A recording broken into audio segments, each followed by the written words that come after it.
Salam sejahtera Malaysia, denyut nadi suara rakyat bergema di channel ini. Untuk mendapatkan berita terkini, jangan lupa untuk tekan butang subscribe, like dan share. Malaysia kita punya, cintai Malaysia ku, kita jaga kita. Salam sejahtera Malaysia. Ini paling dahsyat, paling mengejutkan seluruh Malaysia. Tiba-tiba Dun Melaka dicabar. Adakah Dun Melaka akan bubar? Setelah hanya berlaku satu orang saja, Adun daripada UMNO masuk ke PAS, perlukah Dun Dewan Undangan Negeri Melaka untuk dibubar? Kalau ini terjadi memang luar biasa dan akan ada pilihan raya besar berlaku di negeri Melaka. Tak guna berkokok, Adun Sungai Udang cabar Ketua Menteri untuk segera bubar Dun Melaka. Setujukah anda? Saya tidak setuju. Takkanlah hanya seorang saja yang perlu dibubar. Adun Sungai Udang ni pula memang hebat betul lah. Adun Sungai Udang, Dr. Muhammad Alif Yusof mencabar Ketua Menteri Melaka Abdul Rauf Yusof untuk membubarkan Dewan Undangan Negeri Dun. Mengulas kenyataan Abdul Rauf bahawa UMNO Melaka akan merampas semula kerusi Sungai Udang pada pilihan raya umum PRU yang akan datang, Muhammad Alif menggesa dia supaya segera membebankan Dun dan mengadakan pilihan raya. Saya cabar YB Tanjung Bidara ini, bubar Dun sekarang dan kita lawan. Bubar Dun Negeri Melaka dan kita lawan dalam pilihan raya, dia kata. Tak guna untuk berkokok begini, katanya kepada Malaysia kini. Sabar dulu. Dun Sungai Udang, sabar dulu. Jangan sampai kamu riak takabur. Ingat apa yang berlaku kepada UMNO yang terlalu yakin las kalah teruk. Jangan sampai nanti kalah teruk mau simpan di mana itu muka. Jadi terdahulu Abdul Rauf yang juga pengerusi perhubungan UMNO Melaka menyatakan kesungguhan parti itu untuk mendapatkan semula kerusi Sungai Udang pada pilihan raya akan datang. Dia menyorot kejayaan sebelum ini di 3 lagi kawasan di Dewan Parlimen Tangga Batu, iaitu Kelebang, Paya Rumput dan Pantai Kundur, walaupun tewas di Sungai Udang. Muhammad Alif memenangi kerusi Sungai Udang dengan kelebihan hanya 530 undi saja menentang calon BN Muhammad Ali Muhammad. Aku ingatkan Dr. Muhammad Alif ni. Aku ingatkan Dr. Muhammad Alif ni banyaklah sangat dia punya majoriti. Rupanya majoriti dia 530 je pun. Tak kuat mana pun. Nak takabur pun tak payahlah lebih-lebih. Takkanlah satu saja pun sudah perlu untuk bubar. Kalau begitu susahlah. Mengulas lanjut, Muhammad Alif menyifatkan Abdul Rauf tidak faham realiti di Sungai Udang. Dia berkata ia boleh menjejaskan prospek UMNO, bukan saja di Sungai Udang tetapi juga di 3 kerusi lain. Apakah Tanjung Bidara ini tidak mempunyai perisik-perisik di kalangan rakyat, dia kata. Sentimen-sentimen di kalangan rakyat ini, apakah YB Tanjung Bidara ini tak baca dengan teliti, katanya. Bukan, kata Sungai Udang. Silap-silap 3 kerusi yang dipegang itu yang terlingkup termasuk Sungai Udang, katanya. Pada masa ini, BN memegang bilangan kerusi Dun terbesar di Melaka dengan 21 kerusi, diikuti oleh Pakatan Harapan dengan 5 kerusi dan PN dengan 2 kerusi. Temberang juga nih dengan 2 kerusi je pun. Tambah 1 baru 3. Ada 20 lagi kerusi UMNO. Suruh konon bubar Dun. Pada pilihan raya negeri, UMNO memenangi 18 daripada 20 kerusi yang dipertandingkan. Selain Sungai Udang, parti itu turut tewas di Bukit Katil kepada Amanah dengan majoriti 1057. At least banyaklah 1000. Bersatu bertanding 15 kursi dan memegang kedua-dua kursi PN, iaitu Sungai Udang dan Bemban. Denyut nadi suara rakyat bergema di channel ini. Jangan lupa tekan butang subscribe, like dan share. Malaysia kita punya, cintai Malaysia aku, kita jaga kita. Bye-bye. Salam sejahtera Malaysia. Denyut nadi suara rakyat bergema di channel ini. Nampaknya Mahyadin Mak Yassin semakin risau, semakin takut kalau dia kalah di mahkamah kena saman fitnah dan sebagainya. Terbaru akhirnya Muhyiddin Yassin tampil dan memberikan pengakuan yang cukup hebat, bermakna. Hebat ini. Muhyiddin kata, saya tidak berniat memfitnah sesiapa. Tidak berniat. Orang tidak berniat ini adalah orang yang macam mana? Tapi kalau sampai disebut berkali-kali, tidak pasti berniat ke tidak. Tan Sri Muhyiddin Yassin menafikan telah membuat fitnah terhadap bekas Menteri Keuangan Lim Guan Eng ketika beliau mengeluarkan kenyataan media berhubung isu pembatalan percukaian, pengecualian cukai kepada Yayasan Al-Bukhari. Habis kalau kenyataan media pula tanpa niat, mungkinlah kan. Bekas Perdana Menteri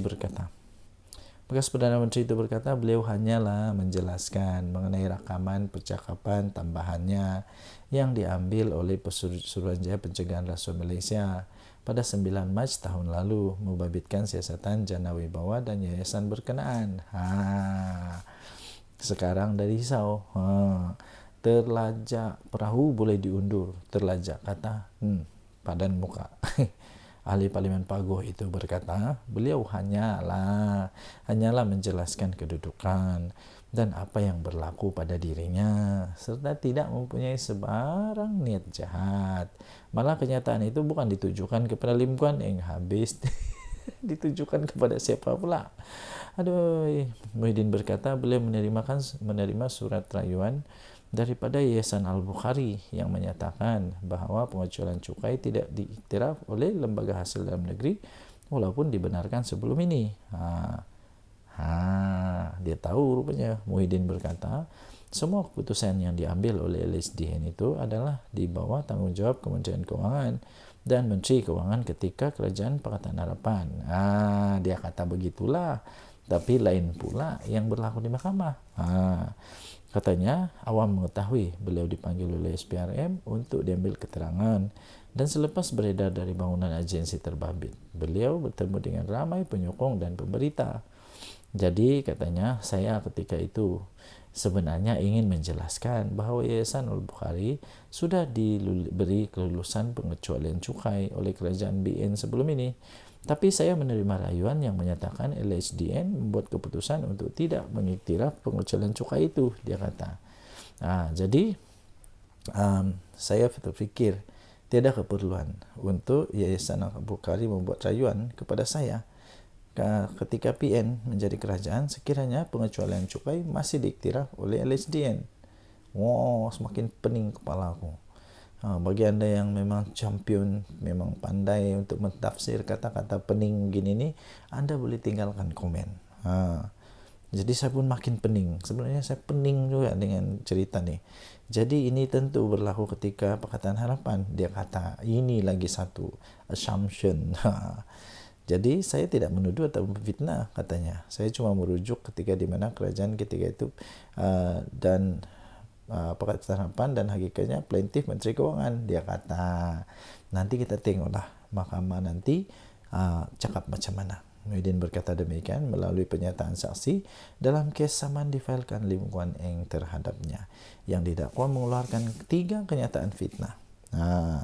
Okey, anda boleh baca semua ini di biharian.com.my 16 Julai tahun 2024. 16 Julai 2024, saya tidak berniat fitnah sesiapa, kata Muhyiddin Yassin. Bye-bye. Salam sejahtera Malaysia. Denyut nadi suara rakyat bergema di channel ini. Kali ini betul-betul kantoi habislah Muhyiddin Yassin kali ini. Kali ini betul-betul dia kantoi betul kali ini. Dia cuba untuk kasih orang lain yang seolah-olah buat kesalahan, tapi rupa-rupanya dia kantoi. Ini di mana disebut di mahkamah lagi ya, tuan-tuan dan puan-puan. Ini memang memalukan. Pengecualian cukai Yayasan Al-Bukhari sebenarnya dibatalkan ketika Muhyiddin jadi Perdana Menteri. Ketika Muhyiddin jadi Perdana Menteri, rupa-rupanya Mahkamah Tinggi di sini pada hari ini diberitahu bahwa sebenarnya isu untuk pembatalan pengecualian cukai kepada Yayasan Al-Bukhari yang dibuat semasa Tan Sri Mahyadin Mat Yassin memegang jawatan Perdana Menteri. Peguam Guok Ngek Siong yang mewakili bekas Menteri Keuangan iaitu Lim Guan Eng berkata, merujuk kepada surat yang ditandatangani oleh pengerusi Yayasan Al-Bukhari iaitu Tan Sri Syed Mokhtar Al-Bukhari pada 5 Februari tahun 2021, perkataan baru-baru ini dalam surat tersebut membawa maksud perkara pembatalan atau pembatalan status pengecualian cukai itu berlaku baru-baru ini. Sebelum defendant iaitu Mahyudin Mat Yassin menyiarkan 3 kenyataan yang berunsur fitnah. Defendant tahu mengenai kandungan sebenar surat itu dikeluarkan Tan Sri Syed Mokhtar bertarik 5 Februari 2021. Guok berkata demikian dalam pernyataan pembukaan pada hari pertama perbicaraan kes saman difailkan Lim terhadap Mahyudin Mat Yassin berhubung pembatalan pengecualian cukai ke atas Yayasan Al-Bukhari. Beliau berkata surat daripada Syed Mokhtar itu tidak langsung menyatakan bahawa plaintiff iaitu Lim Guan Eng atau Kerajaan Pakatan Harapan yang jatuh pada penghujung Februari tahun 2020 sebagai orang yang bertanggung jawab dengan pembatalan tersebut.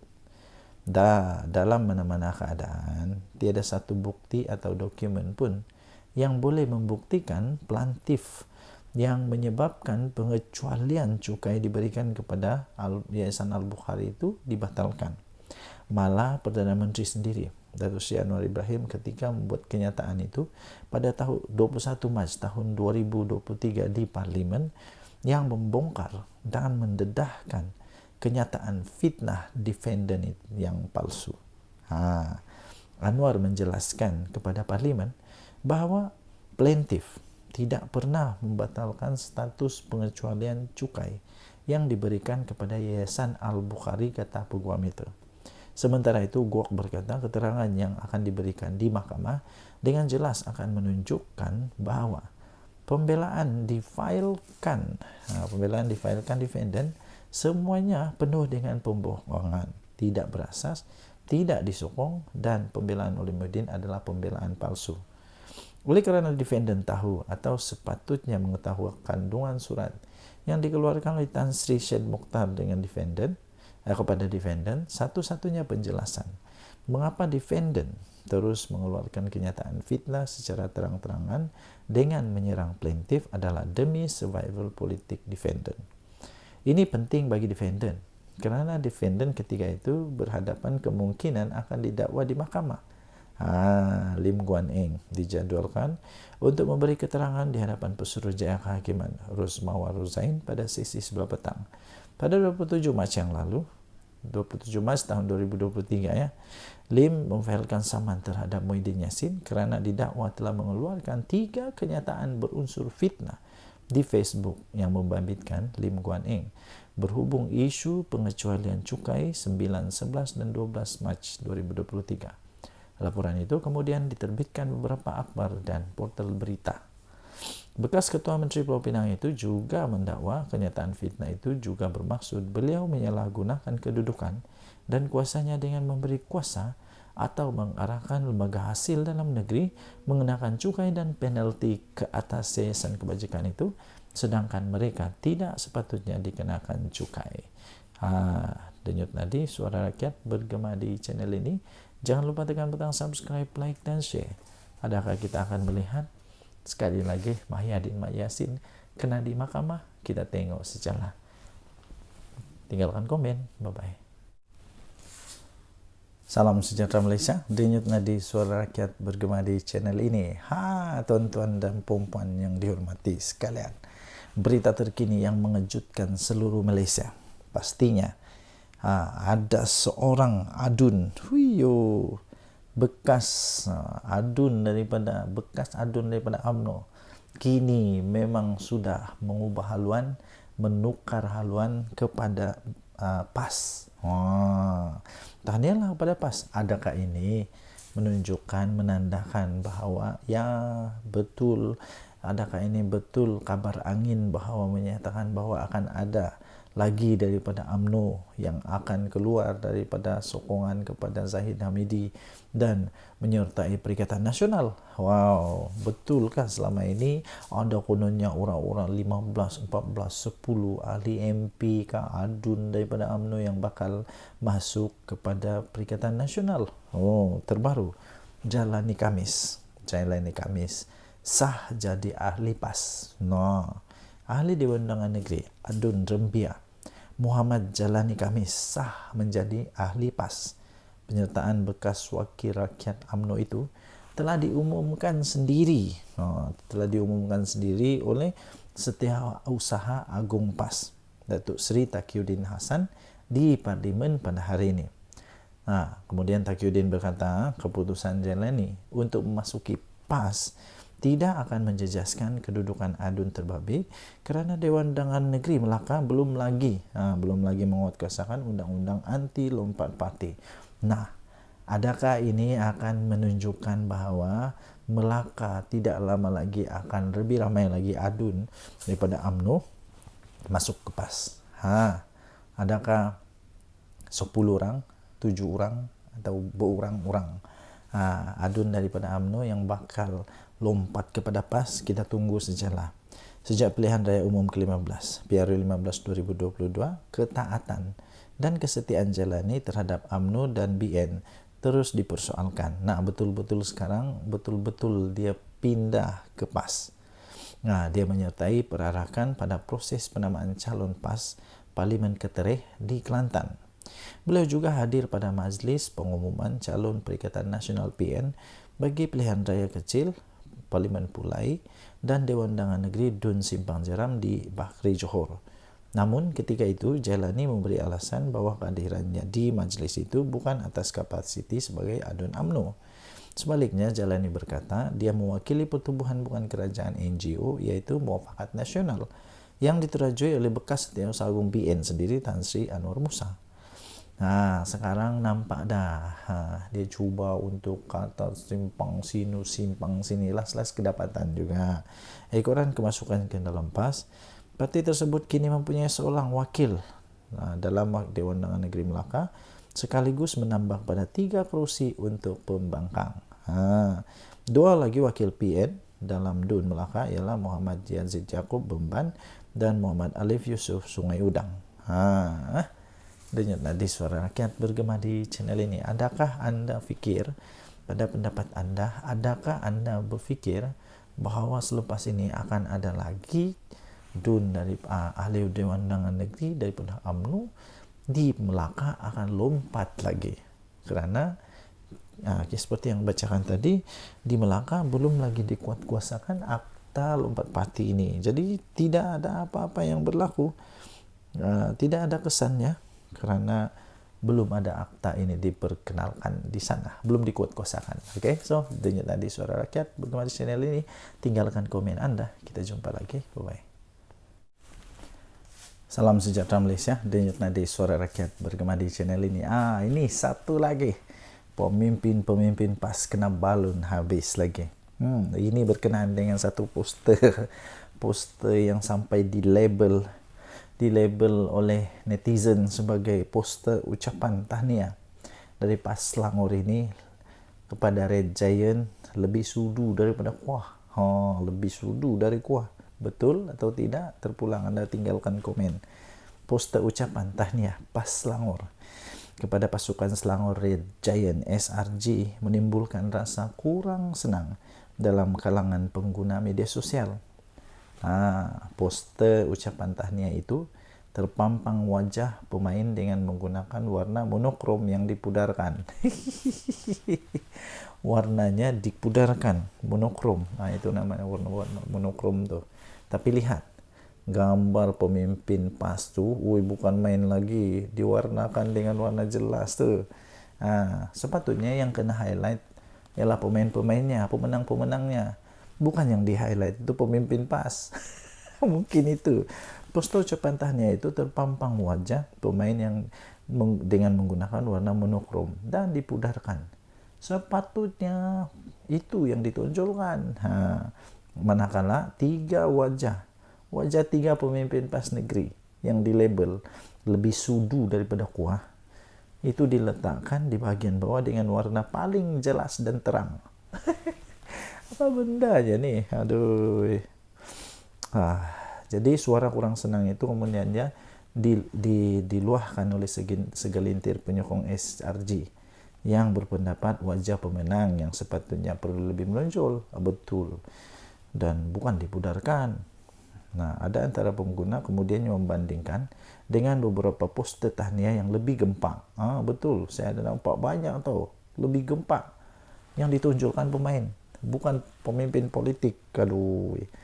Nah, ada di antara mereka yang membandingkan dengan beberapa poster tahniah yang lebih gempak. Antara poster dari Menteri Besar Terengganu sendiri, Datuk Seri Dr. Ahmad Samsuri Mukhtar, yang dipuji kerana meletakkan wajah pemain sebagai highlight utama. Sebagai highlight utama. Ini contoh dia. Itu barulah patu. Sementara itu ada yang berkampan isu poster terbabit tidak perlu dibesarkan kerana ia sekadar poster ucapan tahniah. Namun ramai yang lebih beranggapan poster itu lebih kepada mahu tumpang glamour. Poster lebih mau tumpang glamour. Jadi ramai yang beranggapan poster seperti itu lebih kepada mau tumpang glamour. Mungkin mereka kata dia lebih tumpang glamour kerana yang di highlight bukan pemenangnya. Lagipun kalau saya tengok ucapan tahniah daripada Menteri Besar Terengganu, muka tak ada tau, tak ada pun muka dia. Tapi yang ini memang muka dia yang paling jelas, berwarna penuh lagi. Seolah-olah patutlah ramai peminat kepada SRJ ini kata mereka mau tumpang glamour saja. Okay, so apa pendapat anda? Anda boleh tinggalkan komen. Denyut nadi suara rakyat bergema di channel ini. Jangan lupa untuk tekan butang subscribe, like dan share. Malaysia kita punya, cintai Malaysia aku, kita jaga kita. Bye-bye. Salam sejahtera Malaysia. Denyut nadi suara rakyat bergema di channel ini. Tuan-tuan dan puan yang dihormati sekalian. Kita tahu sekarang ni ada satulah gerakan disebut sebagai gelombang selamatkan Malaysia. Pertama sekali saya fikir juga, apa sebenarnya yang mau diselamatkan oleh mereka ini? Diselamatkan daripada apa? Dan siapa yang perlu diselamatkan? Siapa yang perlu diselamatkan? Rakyat okey saja. Rakyat okey saja. Tapi yang perlu diselamatkan siapa? Mungkin itu sebabnya timbullah netizen di laman maya yang mempersoalkan sehingga memperolok-olok karena mocking ni dipermainkan pula gelombang ini. Sampai yang syoknya ni ada dia punya dia punya poster dia bilang gelombang selamatkan anak menantu. Gelombang selamatkan Malaysia diadakan malam kemarin oleh pembangkang tidak mendapat sambutan memberangsangkan dari orang luar. Hantaran Facebook berupa poster yang diwar-warkan oleh Ketua Pemuda PN Ahmad Fadli Syari mengenai program itu hanya mengundang kecaman pengguna media sosial. Mereka mengumpamakan program itu sebagai gelombang selamatkan anak menantu. Aduh, siapalah yang terasa pedas nih. Program gelombang selamatkan anak menantu. Ia rentetan daripada kes menantu kepada beberapa pemimpin tertinggi Perikatan Nasional yang terpalit dengan kontroversi penyelewengan. Beberapa foto program yang berlangsung di sebuah dewan beredar di media sosial. Penyokong mengatakan program itu full house, dihadiri orang ramai sehingga memenuhi dewan. Namun melihat jumlah kehadiran yang dikatakan sekitar 200 orang sahaja. Oh, ramainya 200 orang. Netizen mengatakan ia seperti perjumpaan ahli-ahli PAS saja. Ahli-ahli PAS saja, mana yang lainnya? Takkan gelombang selamatkan Malaysia, selamatkan Malaysia dihadiri 200 orang dan ahli PAS saja. Macam mana tu? Ini satu antara ni full house gelombang selamatkan Malaysia, dia kata. Tapi bila dilihat hanya lebih kurang 200 orang dan semuanya macam ahli PAS saja. Menurut laporan inilah. Ketika ini peranan pembangkang yang mahu selamatkan Malaysia pula dipersoalkan kerana kumpulan itu lebih banyak meninggalkan sidang parlimen ketika isu-isu besar berlaku. Mereka tidak pula berbahas dengan baik. Malah ketua pembangkang sering dilabel lemau kerana tidak berani berhadapan dengan Perdana Menteri. Sewaktu sesi pertanyaan Perdana Menteri. Seorang penyokong tegar BN pula berkata ceramah kemarin langsung tidak menyentuh tentang usaha menyelamatkan Malaysia, tetapi banyak menyerang UMNO. Komen dia, aku tengok ceramah himpunan gelombang selamatkan Malaysia semalam bukan pasal nak selamatkan Malaysia pun, dia kata. Semua berceramah dok mengatakan UMNO saja. Semua cerita terkini dalam UMNO depa dok jajah malam tadi, katanya. Obses betul dengan depa dengan UMNO ni. Crowd hadirin pun tak ramai, sedih. Ciap individu bernama Tun Carlos. Tun Carlos ni saya selalu tengok juga. Okey, anda boleh lihat laporan ini di harapandaily.com. Gelombang selamatkan Malaysia dipermainkan oleh netizen. Kita jumpa lagi. Bye-bye. Ini betul tepat sekali. Sebelum tu, terima kasih kerana terus bersama dalam channel ini. Bagi anda yang pertama kali, sila tekan butang subscribe, like dan share. Okey. Apa tu? Ada pernah peribahasa cikgu saya dulu ajar. Mengajar etik berenang pertama. Kedua, seperti ketam mengajar ketam yang lain berjalan lurus. Dan paling teruk sebenarnya ialah ada satu istilah cermin rosak. Cermin rosak ni begini, dia cuba nasihatkan orang lain tapi dia itu lebih teruk. Ada lagi satu, dia suka sangat menyibuk tentang orang lain, dia boleh nampak selumbar dekat mata orang lain tapi kayu balak di mata sendiri dia tak sedar tahu. Malu tak pastilah. Saya pun tidak pasti. Inilah yang mungkin terjadi kepada Wan Faisal. Wan Faisal yang cuba sembang konon nak jadikan KLIA world class, siap bagi nasihat, tunjuk buku ni Sim Kibon ni, dia tunjuk ni KLA supaya KLIA jadi world class. Banyaklah dia, tapi dia tidak ingat sepatutnya kasih nasihat dulu kerajaan di mana-mana yang berlaku lah. Tapi yang dalam kes ini disebut di sini KLIA world class, tapi stesen bas KB macam bengkel saja. Apa hal? Ada gambar tu tahu. Ahli parlimen macam Wan Ahmad Faisal, Wan Ahmad Kamal menjadi bahan sindiran ramai selepas beliau cubalah mengajar kerajaan sekarang ini bagaimana untuk menjadikan lapangan terbang antarabangsa KLIA bertaraf dunia. Bertaraf dunia. Tapi dia lupa. Beliau ketika sidang Dewan Rakyat baru-baru ini membawa buku biografi mendiang Sim Kibon, bapa kepada kejayaan lapangan terbang Changi, meminta kerajaan belajar daripada usaha mendiang. Katanya resepi untuk menjayakan lapangan terbang terkenal itu bukan di atas tangan GIP atau Black Rock. Yalah, betul lah. Tapi menggunakan pengalaman dan kepakaran sendiri. Saranan itu ibarat menyerang diri sendiri pula. Malu. Apabila ramai terus mempersoalkan apalah yang sudah dia lakukan untuk membangun stesen bas di Kota Baru.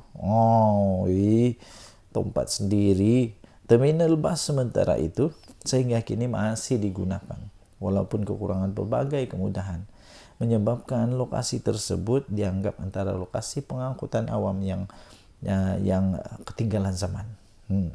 Atas sebab itu atas sebab itu ramailah menyarankan agar Wan Faisal ni menarik taraf dulu. kasih naik taraf dulu stesen bas KB sebelum sebelum berani untuk mengajar kerajaan naik taraf KLIA. Lama antara komen yang siok lah saya baca ni, sebelum Muhammad Fazal nak cuba ajar hendak jadikan KLIA world class, apa kata kau usahakan dulu stesen bas Kota Baru supaya ada rupa bas stesen bas. Kemudian baru cerita teori kau di parlimen. Nah, kemudian ada lagi orang bincang masalah MAHB, dia bincang masalah stesen bas. Aduh. Ia kemudian dibalas pula semula oleh pengguna X. Ya, tersebut dengan ringkasan paling mudah untuk difahami. Wan Faisal ceritanya macam ini.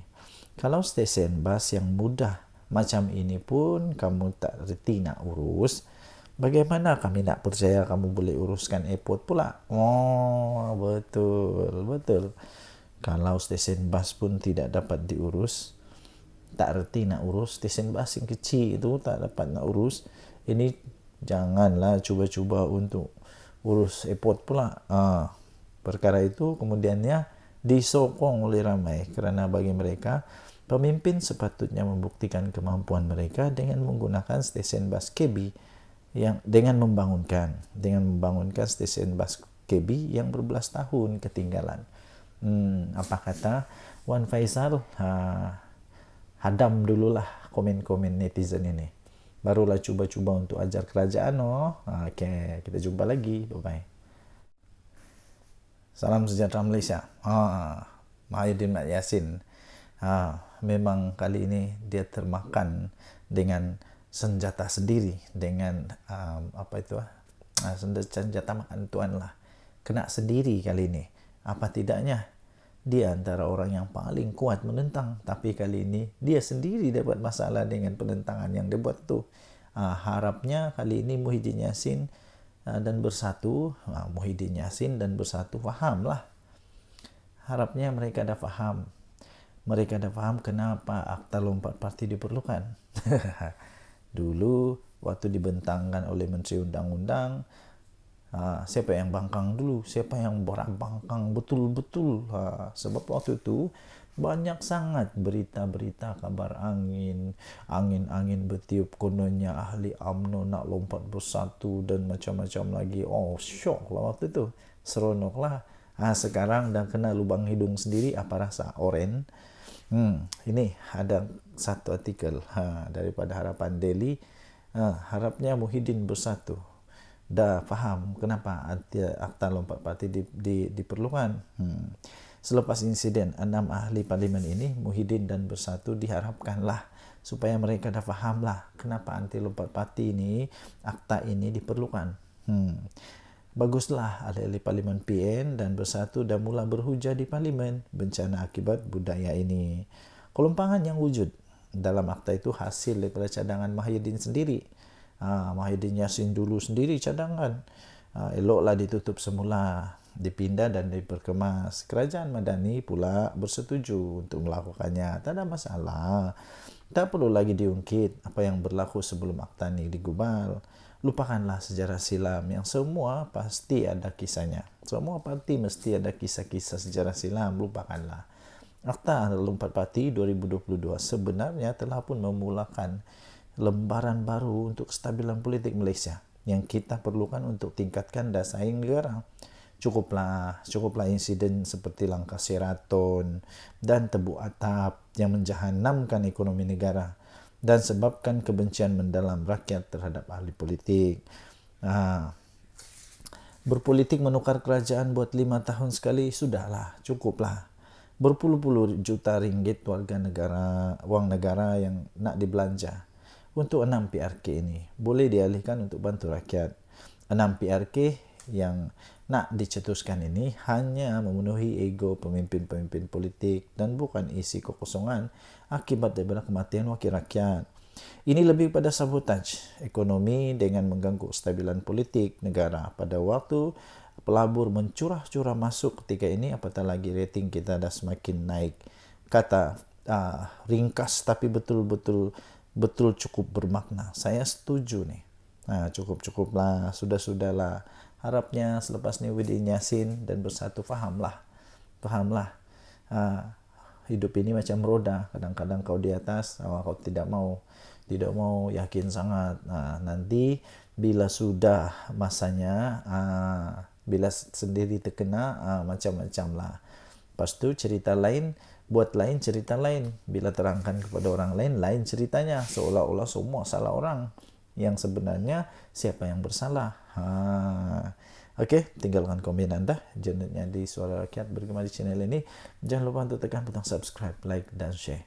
Malaysia kita punya, cintai Malaysiaku, kita jaga kita. Mari kita jaga sama-sama negara kita supaya aman, damai, harmoni dan terus diberkati oleh Tuhan. Kita jumpa lagi. Bye-bye. Salam sejahtera Malaysia. Denyut nadi Suara Rakyat Bergema di channel ini.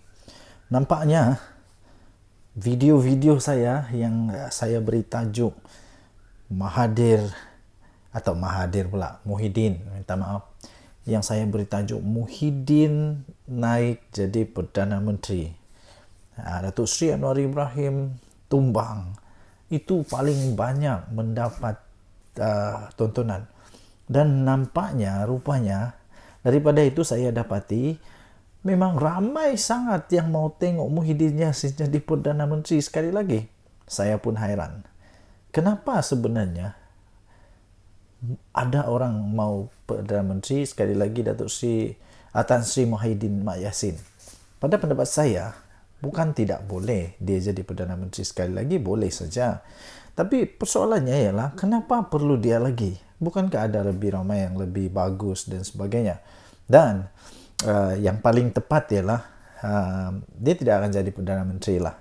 Dia tidak akan jadi Perdana Menteri untuk kali kedua dalam masa yang singkat-singkat ini, tidak.